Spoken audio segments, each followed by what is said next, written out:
দেখুন আমি সবগুলো ভেজে এখন তুলে নিয়েছি। কত সুন্দর হয়েছে দেখুন চিকেন পকোড়াগুলো, অন্য স্টাইলে একটু। আর যদি এই রেসিপিটা ভালো লেগে থাকে, জিনিয়া রান্নাঘর চ্যানেলটিকে সাবস্ক্রাইব করবেন, লাইক করবেন এবং ভিডিওটি প্রচুর প্রচুর শেয়ার করবেন। আর আমাদের একটু পাশে থাকবেন। নমস্কার, জিনিয়া রান্নাঘরে সবাইকে স্বাগত। আজকের হবে চিকেন পকোড়া। এটা অন্যভাবে একটু বানাবো। আমি চিকেনগুলোকে আগে সেদ্ধ করে নিয়েছি, নিয়ে ভালো করে হাড় থেকে মাংসগুলো ছাড়িয়ে নিয়েছি।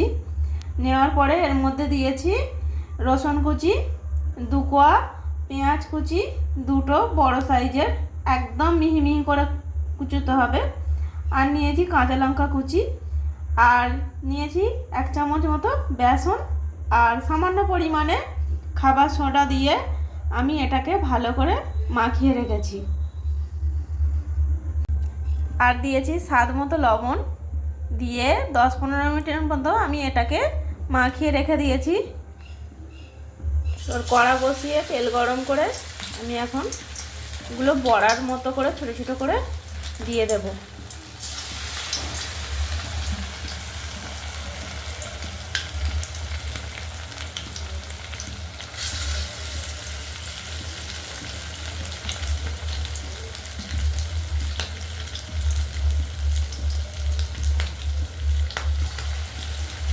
চারটে দিয়ে দিলাম, দিয়ে এবার এক পিঠটা লাল হলে আমি অপর পিঠটা আবার উল্টে দেব।